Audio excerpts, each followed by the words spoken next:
अध्यक्ष महोदय जी, ये वक्फ बोर्ड का जो प्रावधान किसी मस्जिद, किसी मंदिर, किसी धार्मिक स्थल का व्यवस्था का कोई लेना देना नहीं है। ये सिंपली एक प्रॉपर्टी का मैनेजमेंट का विषय है। ये कोई मुसलमान अपना ज़कात देता है, फितरा देता है, उसको हम पूछने वाला कौन होते हैं? ये आपका धार्मिक भावना से जुड़े हुए चीज है, उसमें सरकार का कोई लेना देना नहीं है। लेकिन ये वक्फ प्रॉपर्टी का मामला है, लेकिन वक्फ प्रॉपर्टी का मैनेजमेंट करता है, मुतवालीज करता है। ये आपको इतना बेसिक ये फर्क जो है अगर समझ में नहीं आते या जानबूझ करके आप नहीं समझना चाहते हैं तो मेरा पास इसका कोई इलाज नहीं है। अध्यक्ष महोदय जी, ये आपके माध्यम से मैं फिर से कहना चाहता हूं कि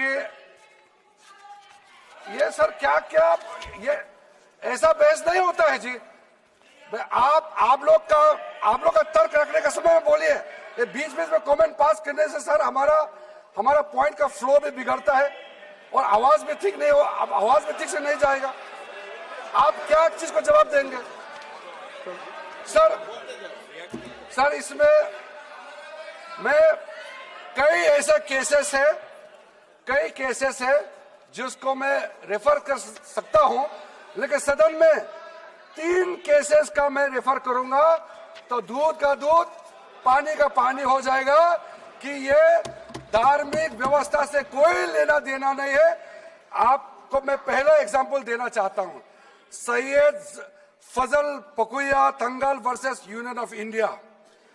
इसमें क्या केरला हाईकोर्ट का फैसला है। केरला हाईकोर्ट ने कहा the Waqf board is a statutory body, pure and simple, it is not a representative body of the Muslim community. यह हाईकोर्ट का ऑर्डर है। उसके बाद इलाहाबाद हाईकोर्ट का ऑर्डर भी सुन लीजिए, Hafiz Mohammad Zafar Ahmad versus UP central Sunni board of Waqf का जजमेंट सुन लीजिए। ए मुतावाली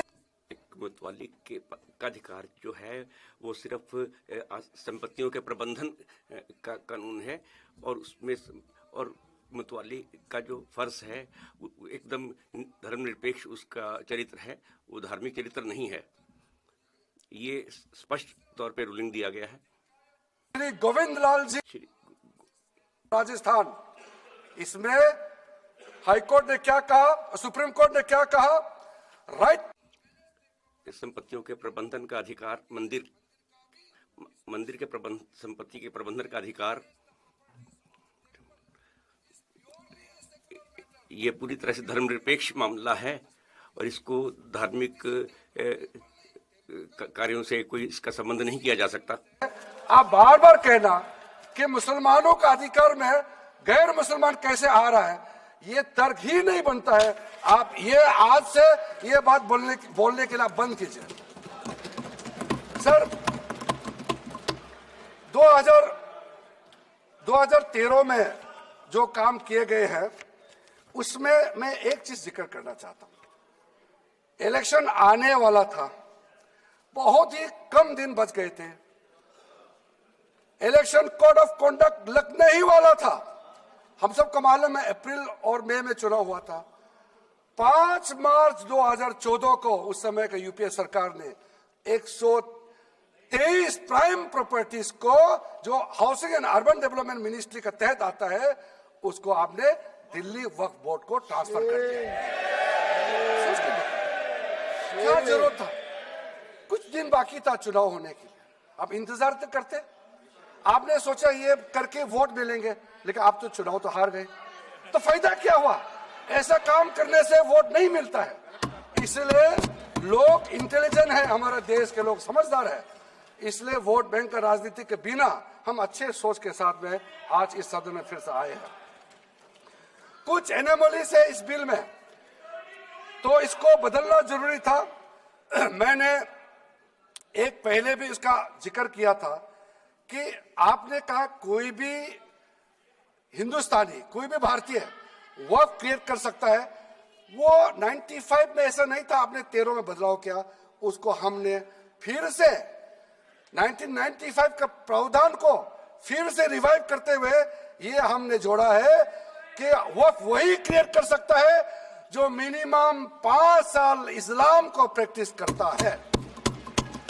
बहुत साफ साफ शब्दों में प्रावधान रखा है। सर, जो वक्फ बोर्ड बने हैं हम उसको बहुत ही सेकुलर इंक्लूसिव बनाना चाहते हैं।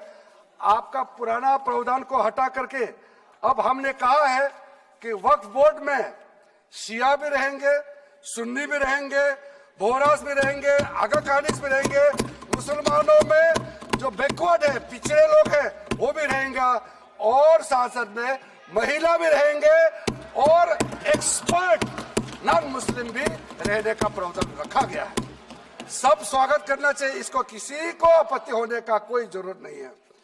उसके बाद सर मैं थोड़ा सा इसको विस्तार करके बताना चाहता हूं।